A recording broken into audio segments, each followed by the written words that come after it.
All right, Dave, we'll kind of introduce yourself while we're getting queued up here. And well, actually, let me give a brief introduction. So Dave is a fellow rancher here from Elko County.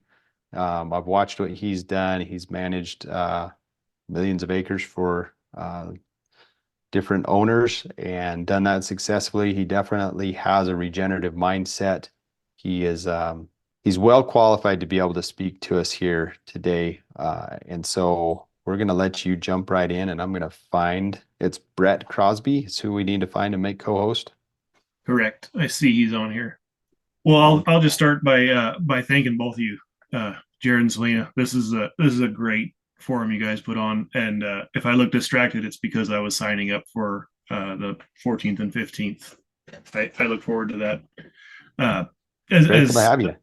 I look forward to a lot of these things you're doing, Jared. You're really killing it in this space, and all the things I care about: ecology, culture, economics, and what I see you doing that a lot of people aren't touching on is this social aspect that is just so important to what we do.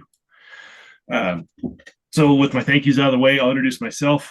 I am Dave Voth, and I own a company called Integrated Grazing Management. I focus on ecology and economics for producers. And selfishly, I kind of split that up so I'm not just doing spreadsheets year round. This is the kind of time of year where I shift more into ecology and doing rangeland monitoring and don't completely step away from the finances. Those never seem to go away, but uh, I keep a pretty diversified portfolio. What I do mostly just to keep myself sane and change with the seasons. Brett Crosby is here with me. Brett and I are both members of the Good Grazing Makes Sense program, and sense is cleverly spelled with the C with a line through it. It is brought to you through the Society of Range Management and generously sponsored by BLM, Forest Service, and NRCS. And our main mission here, our only mission is to our tagline is to make sense of the science, but distill these high level ideas and get them in practice on the ground. Those sponsors and the Society for Range Management are well on board with the fact that it's the producers that are keeping our landscapes intact. Even if it's not always regeneratively, somebody's got to be out there managing them. So we take these kind of high level ideas and make sure that they're accessible to everybody. So if you get the chance, and I'll put it on the chat, the Good Grazing Makes Sense website. If you get a chance, it's a pretty great tool. Last week we interviewed Dallas Mount. We do a lot of I think pretty cool interviews, kind of podcast style, and some pretty short and digestible videos and blogs about rangeland stuff and how it works together with the economics, because we've all heard some pretty cool academic ideas that are just not going to pencil out or not be realistic on the landscape, and we really focus on those ones that are tangible and doable for producers. So I'm going to hopefully Brett's got his presentation up. Where are you from, Brett? Tell us a little bit about who you are. Okay, well, then I'll just go to the introductory slide. I'm from Custom Ag Solutions, which is the firm that I represent. I'm a co-owner there. I'm also a fifth generation from a rancher from the Bighorn Basin in northern Wyoming, right on the Montana state line south of Billings. The state line runs right through my place. Gotcha. I've been I guess this is a little outdated. I've been working in economic consulting for 26 years now, since 1998, and we focus on risk management, research, and outreach at Custom Ag Solutions. A lot of that, including this presentation, is sponsored by the USDA's Risk Management Agency. I've also worked as an expert witness in a lot of lot of court cases, that dealt with with estate transfers and fights over estates, dividing estates, dividing ranches up, and so that gave me a lot of perspective over the years. I started buying cattle as soon as I finished grad school in 1998. I leased ground from neighbors, and finally was able to get my cows paid off and use my cows to buy real estate, because my goal was to operate without any expectations of getting anything from my parents. I didn't want to wait around for them to die, and I told my dad when I graduated from high school, I said, all I want to do is be a cowboy and have a ranch. And he said, well, you can have a ranch, but I'm not going to give you mine. And so I started out with that goal in mind, to build my own place, and it was a process. It was a long process. I had to work another job and slowly build up my equity, and then in about 2005 we began working on some transition. I'd seen a lot of lawsuits, both in my expert witness work and and unfortunately in my own family. I brag, I guess, that which I admit that this is a dubious distinction, but I say, we're the first generation in my family that's managed to transition without suing each other, and that process began with us in 2005, and we culminated in 2014. There are four of us. I am one of four brothers, four children, and we three of us are in agriculture, and we all have our own places, as well as having bought out some of my folks' real estate, cattle, etc. But the one thing I learned is transition is expensive. It introduces a lot of risks, and we don't need to go into all of the risks that it introduces. But the keys to survival through transition and maintaining that legacy is minimizing conflict. You want to make sure that you manage expectations so that you can minimize conflict between your kids, your siblings, your parents, etc. And then next, you need to manage risk. And so we're going to talk a little bit today about some of the risks that are important to manage. Particularly, one of the risks that I focus on in the work that I do on the economic consulting side, and that's market risk. A few years ago, well, 18 years ago, I guess, we developed a website called beefbasis.com that forecasts calf prices throughout the country, and so today we're going to talk a little bit about how cash markets work, how they interact with futures markets, why that's important, and then how we can move from that understanding. Once we have that understanding, we can understand basis, and then we can use basis to forecast prices. And then we can use those forecasts to help us manage risk by making more informed decisions. Because the one thing that we need to understand is that there are good times and there are bad times, and this is a picture that a lot of people have seen, and this is a photo, or this is a picture of one of those bad times. There was this 1886 was a time, 1885, 86 was a time when cattle were running all over the country, and range was overstocked, and then there was a drought followed by a huge storm, followed by a thaw, followed by another long winter, and cattle couldn't get through the ice to get to the grass, and a lot of the ranchers were owned by Eastern owners, absentee owners, if you will. Things haven't changed much in the West, and one of these owners wrote to his cowboy and he said, "Charlie, how are things looking?"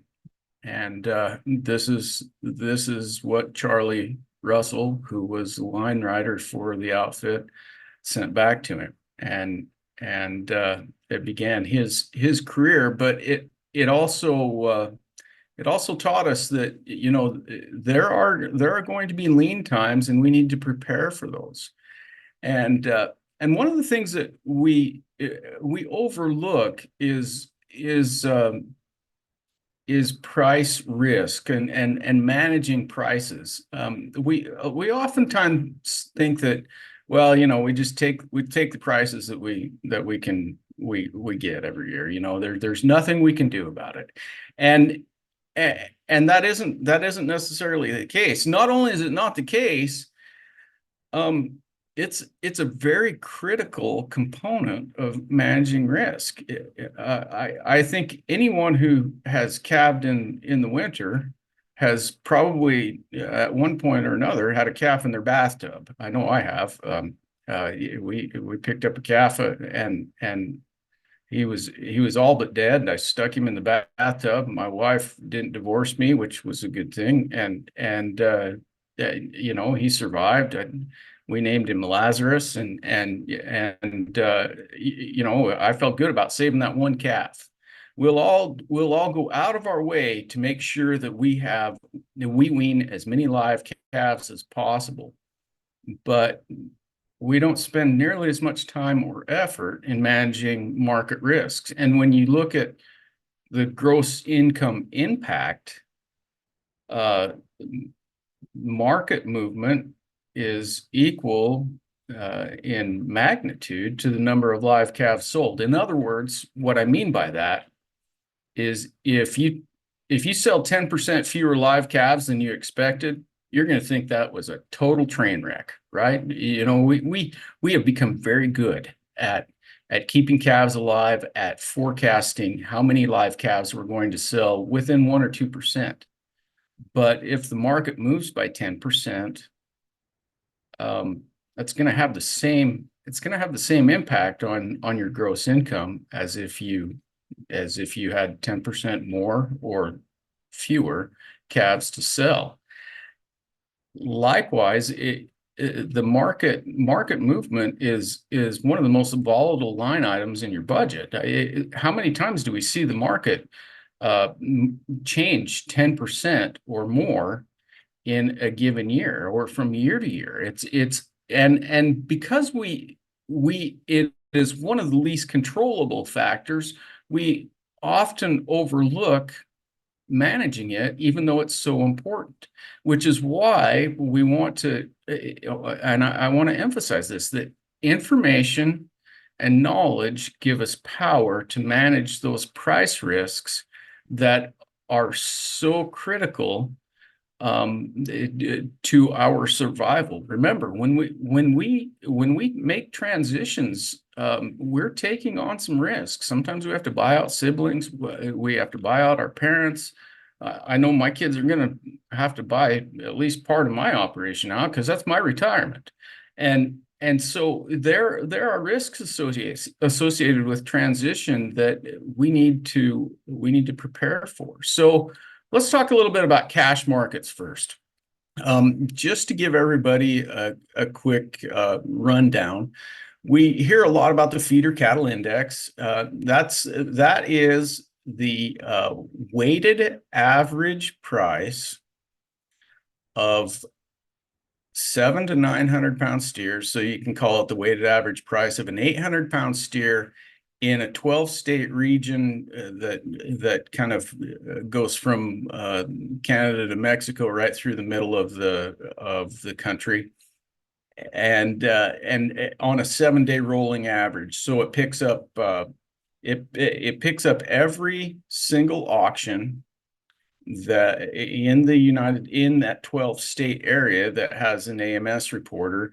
They report those prices. Those prices for any animals weighing between 700 and 900 pounds are then averaged on a weighted basis, and that gives us the feeder cattle index. In other words, the feeder cattle index just is a representation of the average, or probably more correctly, median price of 8-weight steer in middle America, from Montana to North Dakota down to Texas to Missouri.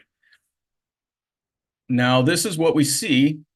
This is a chart from about late 2013, early 2013 on through December of 23. And we see that, there have been some good prices. There have been, the feeder cattle index has been high. It's been low.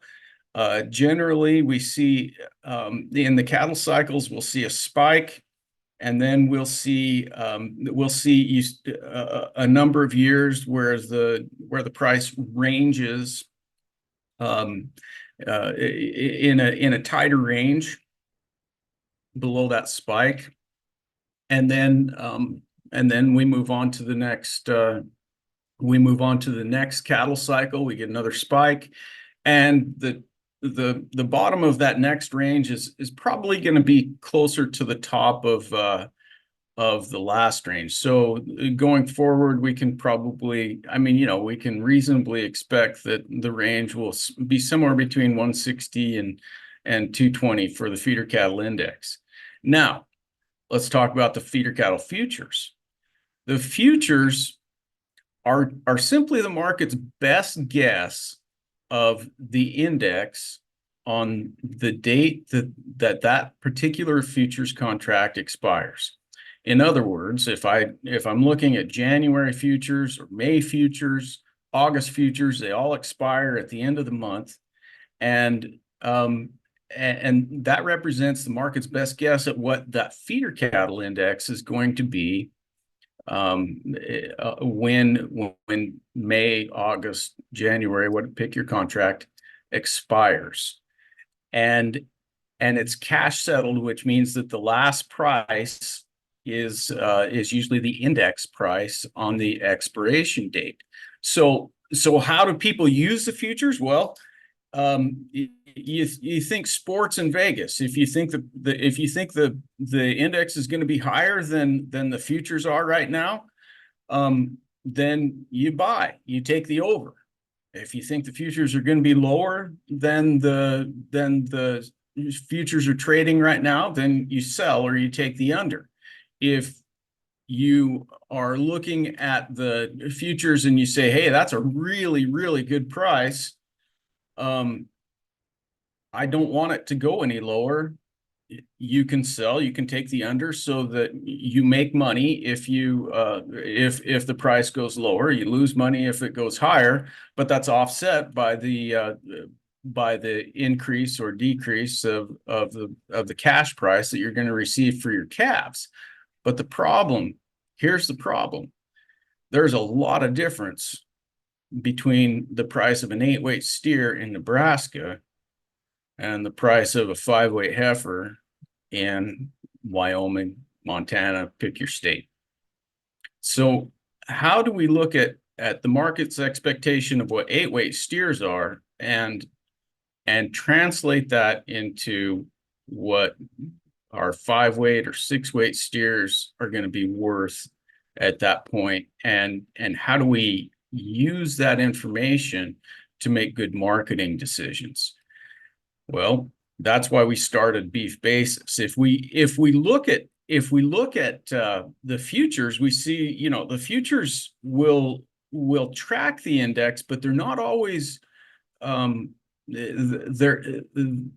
expectations for futures are not always 100% accurate. Remember, this is the market's best guess. It's not a crystal ball. And sometimes we see the futures rise really, really high above what they eventually settle at. Sometimes we see the futures trading way below what the index eventually settles at. But remember that when that contract expires, so when that futures contract expires at the end of the month, you're going to see the price within a few pennies of what the feeder cattle index is. That's an important thing to remember, because that helps us understand basis and price forecasts, and using price forecasts to or using basis to forecast prices. This is a screenshot of just an AMS report from last fall, and everybody understands price slides. Everyone understands that, you know, if the lighter the calves are, the higher the price is usually, for the most part. And this market report, I believe it's from Torrington last fall, shows that you know, from $450 to $550, you see that red line over on the right, that the price difference, it represented a price slide of somewhere between $20 to $25. Everyone understands, everyone who has sold calves on the video or sold calves by the load understands price slides. You have a contract weight, and if they're heavier than contracted, then the price goes down. Lighter than contracted, nowadays, you can usually get a slide the other way. And the way a different way to think of price slides is to think of this in terms of dollars per head. And if we look at this same market report, and we convert those prices to dollars per head, then we have an average price, a value per head, the weight difference, the value difference, and then if we divide the value by the weight difference, we get the value per hundredweight, or the value per pound. That tells us how much the market is paying for every additional pound, or every pound lighter, how much they're discounting, that a calf will come in at. And if you look down, the closer you get to 800 pounds, the closer you are going to get to a value of gain, or a value per pound that is very close to the closer you're going to get to the actual cost of gain when those cattle enter into the feedlot. And now that we understand that price slides really just represent how much the market is paying for every additional pound that we add to those calves, now we can turn that into a basis forecast, and we turn that basis forecast into a price forecast. Basis is simply the cash price minus the futures price. So for a 6-weight steer bringing 280, when the futures are 245, then your basis is $35 over. And basis is is a function of weight. We've talked about weight, how much the market is willing to pay per pound. It's a function of sex. Heifers generally are less valuable per pound than steers. As a rule of thumb, you can kind of figure that heifers are going to be about 90% of a steer, and that's a function of the way they gain and the way they convert. The cattle type, seasonality. In our country, in Montana, Wyoming area, March is when you want to try to sell your 5 to 6 weights, because that's when people are looking for cattle to kick out onto grass. Cost of gain plays into it, and location and transportation costs. So accurate basis forecasts offer accurate price forecasts. If we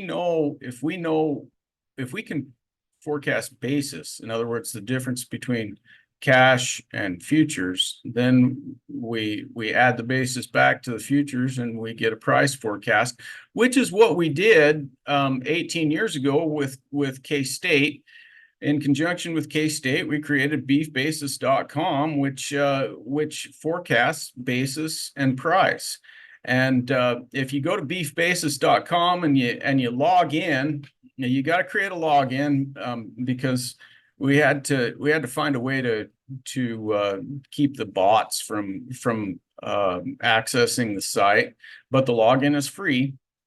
All you've got to do is create a username and a login and verify your email, and you're in. It doesn't cost you anything. You can forecast you can come up with a price forecast. This is an old one from December. I was going to sell some cattle at Pays in Billings, and I was looking at 600-pound steers in Billings, and the head, when you look at the number of head, that's not the number that I was going to sell. That's the number that will go through the ring in one lot. That's so if you have an even group that is one full load, you can put a full load in there. But if they are not quite even enough to make a full load, the average going through Billings is around 30 head per lot. The futures, the appropriate futures price will be, and the appropriate corn futures price will automatically be loaded, and then I just click run the calculator, and when I run that calculator, it gives me an expected cash price. Now, if you have a photographic memory and you can remember that that way back in the archives of these slides, the 6-weight steers were bringing about I think they're 648-pound steers brought 259, and 570-pound steers brought 268 or 270. We see that the 600-pound steer forecast price is fairly close. It's not always. There are times when the market isn't completely efficient, and we can't forecast this perfectly, but we can do a pretty good job of forecasting a range of price expectations. And with that range of price expectations, we can do all sorts of things. We can look and see what our calves are going to be worth or what we expect the calves to be worth in the fall, and then make LRP purchase decisions. We can make forward contracting purchase decisions. We can make forward contracting decisions.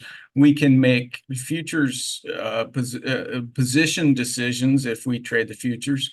There are a lot of ways that we can manage price risk when we know what we can expect given the current conditions that our calves are going to be worth. And we then we can decide, well, do I want to take this price, or do I want to just take my chances with the market? Do I want to take my chances with the market, but I want to put a floor under it with livestock risk protection insurance? There are a lot of different ways we can manage our price risk once we have a good price forecast. And in addition to the price forecast, we have a lot of tools. One of the first things you can do when you sign up for Beef Basis is you can put in all your different groups of cattle. So, I'll sell my primary set of steers, my lighter steers, my big heifers, maybe some of the lighter heifers, and so we can create lots. We click on that lot, and we can create lots. And in this screenshot, I just put in 85 steer calves weaned in October, or sold on the 24th of October in Torrington. And then it gives me, once we've created these lots, we have a group of lots that show us not only what our price expectations are for each of those lots, but also a total revenue from cattle, and that revenue can then be shared with your banker, or you can share it with your insurance agent or whomever, so they can help you manage, well, your insurance agent or your broker or whoever can help you manage your price risk. I used this a couple of years ago because the bank didn't believe my numbers when I renewed my operating loan, and I said, well, they said, well, the FSA is saying that the prices are going to be way lower, and I said, well, okay, I'll tell you what they are, what our forecasts are, and they needed something to stick into the file to justify my forecasts, and this worked for them, so it came in pretty handy. One of the tools I want to talk about that is really important when you talk about making good stewardship decisions is the value of gain. When we talk about managing our resources to get the most out of our resources and still make sure that we are taking care of them appropriately, which is the core of good grazing makes sense, then we need to figure out if that's going to cost us something, if it's going to actually hopefully make us an extra dime or two, and the tools that we have on beefbasis.com will allow us to do that. Remember, we can forecast prices, so once we decide to implement management changes, we can use these tools, these value of gain tools, if we expect those management changes to affect our weaning weights or our cell weights, to determine what the benefit to us is going to be from making those management changes, and then we can do a cost benefit analysis. There are two value of gain tools. The first is the backgrounder. So this is for someone who's keeping their calves. They want to decide whether they want to push their calves a little bit. They're going to wean them, or they're going to buy calves to wean. They want to decide whether they want to push them and get a little bit higher daily gain, and sell them at a targeted weight. And then there's the stalker value of gain tool, where we're selling them at a static weight, we expect to put cattle on a on grass or on a ration that gives them a static value or daily gain. So for pick 1.75 pounds a day or something, and then it tells us how much we're going to make marketing them at that specific daily gain at different points in the future. And I'll give you an example. So let's say we're going to use a backgrounder value of gain. I go into my lots and I can pick one of my lots, and we'll say it's the weaned steers that I had on there, and I'm gonna use my buy date. I'm not gonna buy them, but that's when they'll be weaned, and that's when I make the choice of whether I want to keep them and wean them and sell them later, or whether I want to just send them to town. And then once I do that, I say, okay, they're gonna be weaned at 450 pounds. A good time to a good weight to sell them in January is probably 600 pounds. So that gives me an average daily gain of 1.6 pounds a day. And then I can click on the analysis, and it'll tell me that if I want to sell those at 600 pounds, I can either push them to 2.5 pounds or 2 pounds a day and sell them earlier in January, or I can let them I can kind of just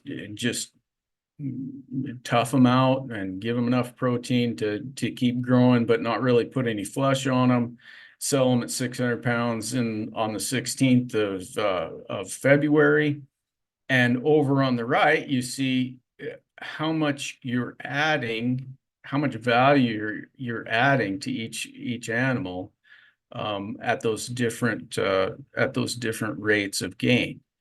In other words, another way to look at this is if I'm making some changes to my operation, I'm going to run fewer cattle, but there's going to be more grass available because I'm doing some rotation, or I'm making some management changes. This gives me an idea of how much I'm going to make or lose given various rates of gain, which helps me to understand what my cost benefit is for making that management change. There are also a lot of other tools that include a retained ownership tool. A few years ago, I was still it took me a while. I can be taught, but I am a slow learner. It took me a while to figure out I should calve in April rather than February. And I had I had a whole raft of frozen eared calves, and I didn't want to sell them for $20 less than I was getting for the same type of calves with full ears. So I sent them to feedlot. I had them custom fed. And then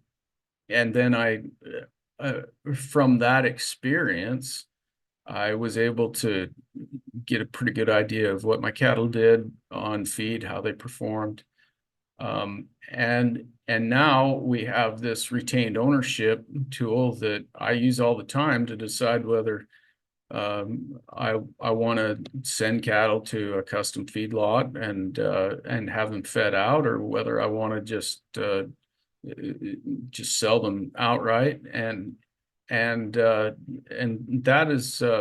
that's very market specific. That's very time specific. That's very cyclical. There are times during the cattle cycle when it makes sense to feed maybe your heifers, for example, and I usually forward contract them as soon as they hit the lot, so I don't have to worry about the price moving. but there have been years that I've fed half of my calves. There have been a lot of years I haven't fed any. It just kind of depends, but it's a really good tool that helps us understand our different marketing options, and helps us perhaps take advantage of those times when it makes sense to retain our calves. There's also all sorts of charts and data. We have the largest private database of calf sales in the country. There are well over 10 million records there. We have every transaction that is recorded by the AMS from every market that has an AMS reporter from 1995, I believe, through today. And using those charts and data, you can see what the market has been doing. You can see how much variance there is in the different cattle prices, and it helps to give you more information. And that is the key. Remember, you have to have as much information as possible to make a good decision. Not all decisions are good, even if you have a lot of information. I've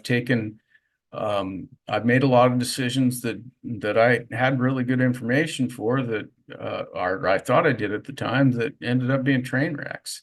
And we are all going to do that in this business. We take a lot of risk. We take a lot of risks that we can't manage. So it's important to manage those risks that we can. And managing price risk is key to long-term survival. Final thoughts: transition is expensive. It doesn't matter whether you all agree or not. There's going to be some legal fees. If you make a transition while your folks are still alive, they're going to need they're still going to need an income stream, which means you may have to take on some debt. The keys to survival are minimizing conflict. Parents, make sure you manage expectations for your kids as early as possible. I've seen so many train wrecks from kids, from estates where kids had all these expectations all their lives, and when the will was read, it didn't come out that way. And kids, it's your parents don't want to talk about dying. None of us want to talk about dying. So it's good for you to take proactive steps to talk with your siblings about a good plan. That's what we did. I got my brothers and I together, and we created a division that we presented to my folks, and that minimized a lot of potential conflict, because my folks didn't have to make decisions thinking that they were picking, they were taking sides or choosing favorites. Minimize conflict, and above all else, manage risks. Manage price risk, especially because if you've been in the business for very long, you're pretty good at managing the other risks that are manageable. So with that said, I will take some questions if anybody has any. I don't know. I went through that fairly quickly, and I hope that I covered everything well, but I will stop sharing my screen, and I'll open things up for questions. Yeah, Brett, I just want to add one thing, and then I thought of a question. I've heard this presentation a couple of times, and every time I come up with something new, the first thing I want to say is that managing risk is the only way that you have the ability to manage things like the land and those social aspects, whether it's family or partnerships. Those things can't happen when you don't know if you're going to be in business next year.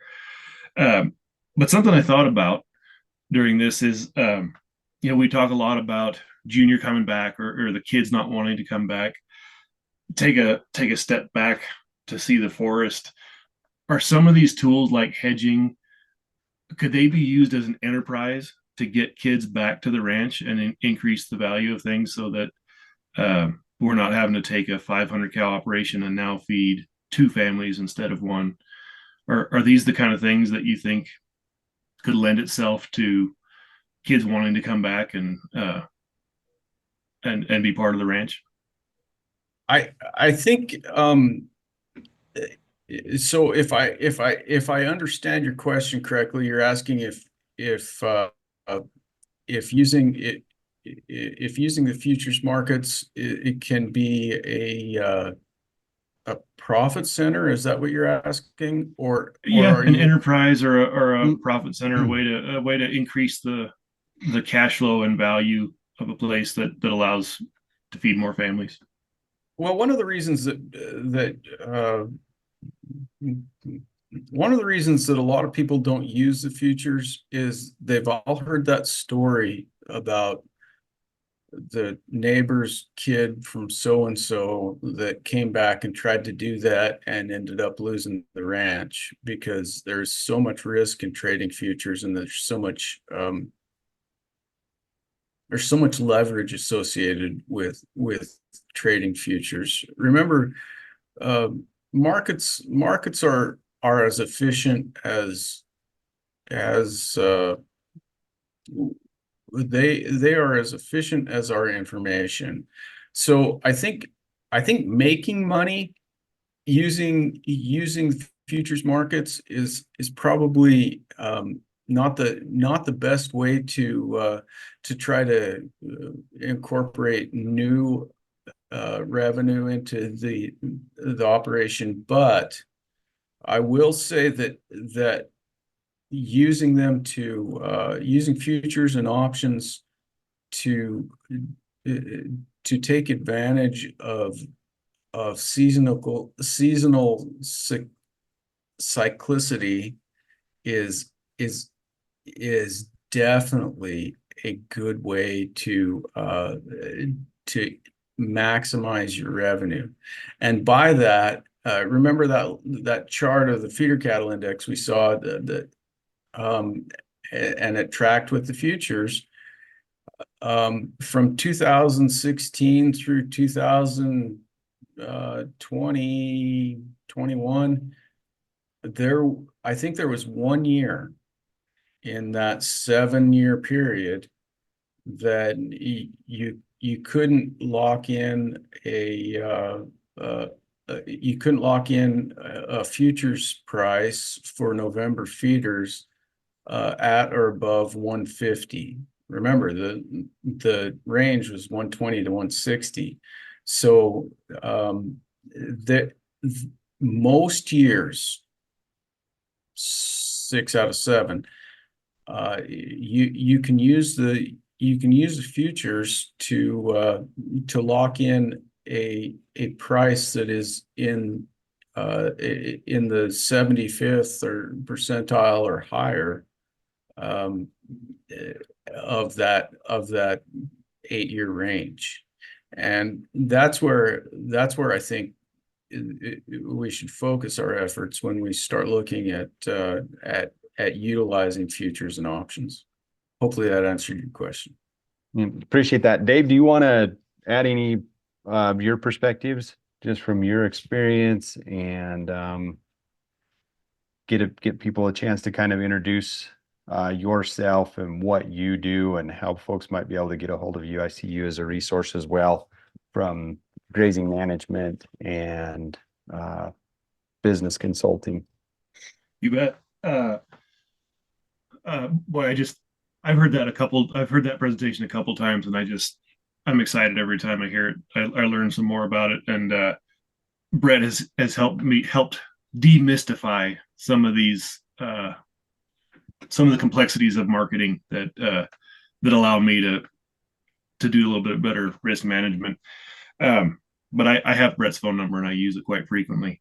As for myself, Integrated Grazing Management really just started this company a year ago, and I do lots of different things. Sometimes it's just coming and helping people get unstuck with their books. I tell people what I do is I find things ranchers don't like to do, and I do it for them. I turns out I kind of like working with numbers, running spreadsheets and things like that. Sometimes it's as simple as just a bookkeeping deal, just to help people get on track. A lot of times it's something that Brett said, or I heard earlier today, that the most profitable places really are focused on a couple of enterprises. And I see a lot of ranches that are, 1,000 cows and they have 10 different enterprises. And you really got to make that distinction between enterprises and marketing. And so, Yeah. so just going through those numbers with people is just letting them see it on paper. And sometimes you just have to pay an expert to know what you already know. And sometimes that's all I'm there for, is a sounding board. And just helping people understand their numbers is a real passion of mine. Making sure that agriculture is a profitable business that the next generation can and wants to take over. On the flip side, I do a lot of rangeland monitoring and grazing planning. I find another thing that really helps people is just a fresh set of eyes, especially if it's a multi-generational place. I pull up to a lot of places, and this is the spring pasture and that's the fall pasture, and it's been that way for generations. And one of the fundamental things we deal with in rangeland is mixing up that time and timing. And when you have a place called the spring pasture, it's a fair bet that that's where you go every single spring, and the fall pasture is where you go every single fall. So I've studied grazing a lot. There's a lot of experts out there, but even if you don't want to hire somebody to do that, I really encourage you to talk to a neighbor about it, or better yet, somebody from outside of your geographical area, and just talk to them about a grazing plan, and totally throwing a bomb into what you have going, just to come up with some new ideas. It's just another version of paradigm shifts, both ecologically and economically. Sometimes that's all I'm there for, is to help people blow up their plans and think about it a different way. Appreciate that. Would you guys share or type in the chat the best way to get a hold of you guys? Just for those that are listening, probably go ahead and say it audibly as well, if you don't mind, and then type it in the chat, just in case people are like me and they're multitasking and listening while they're driving. You bet. My email is bcrosby@casnode.com. Okay, perfect. Yeah, and that's going in the chat. Dave's is in there. Yeah, I'm Voth at integratedgrazing.com. Perfect. You can, if anybody likes, I only do one social media, but so I focus my time on Twitter, because people can only waste 240 characters of my time at once, and so you can follow all my market updates and my kids' hijinks if you want to follow me on Twitter. Also, if now, I'm not going to answer a call that I don't recognize, because I get a lot of calls, but if you want to text me, I will give you my cell. And okay. And is that going, are you sending it out to the meeting group? Yep. I didn't see your email pop up there, Brett. Let's see. I wonder if it went to an individual instead of a. It probably went to an individual. Selena, I think you're getting all these. I don't know why. Okay. Yeah. I didn't mean for that to happen. Okay, so just switch, or you can copy it if you just switch to the meeting group instead of to the private individual or whatever, or that. Okay, let's see. Like, I saw you typing and then I'm like, it didn't show up. So somewhere there was a disconnect, but yeah. we'll get that. But no, that yeah, we appreciate the contribution that you've added. As John Haskell said yesterday, you know, there is a lot of ways to skin a cat. Bottom line is, I appreciate your perspective, Brett, to start early in the conversations. Like, it's never too early to start talking about that succession plan and that legacy plan. If we're going to have generational businesses, we need to have those sometimes uncomfortable conversations and go there. And so that's one of the big takeaways for me. One of the action steps that I'm putting in my notes is like, okay, we have a will, we have a trust. That is outdated. That was done when we had half the kids that we have right now, and it would not fit our current context. And so we need to take action on that, because we never know what's going to happen. So for me, that's my takeaway. If you guys have something, listeners, invite you to put in your chats, put in the chat what your takeaway is. Dave and then Brett, final thoughts, and then we'll move to the next speaker. The final thoughts for me is be good at what you do. The first thing you need to do is learn the business. Be good at running the business. Nothing is more important than that. But then once you are ready to do that, then manage all the risks you can, because you're going to take a lot of risks that you can't manage. Some of them will end well. Some of them, like I said, will be train wrecks. And with everybody, try to minimize conflict and manage expectations as early as possible, so you don't have your brother wondering if he's building the pond or building the water structure on property that's going to end up being owned by his brother. So Perfect. Thanks, Brett. Appreciate that. Dave, any final Yeah, thoughts? I'll just kind of reiterate, you know, the three-legged stool is the social piece, the land piece, and the financial piece. And I can't really say that one's more important than the other, but I've had a lot more intense conversations about the financial piece than I have had anything else. And those intense conversations are with the people I love the most. So one can't outweigh the other, but without that financial piece and that risk management of your finances, the other things just, they're not going to matter for very long if you're broke. Yeah. Yep. I appreciate that. Yeah. All of our good intentions. The next guy may or may not care about land regeneration, right? If the bank takes over and it goes to the highest bidder, or we're forced to sell, I mean, all that work that we've done to sequester carbon, to build soil, to increase carrying capacity, to increase wildlife, to be good stewards, albeit imperfectly, that could go out the window. And so this is just another tool, just another resource, and appreciate Dave and Brett, what you brought to this summit here today, and blessings on your journey. thank you. Thanks for having us.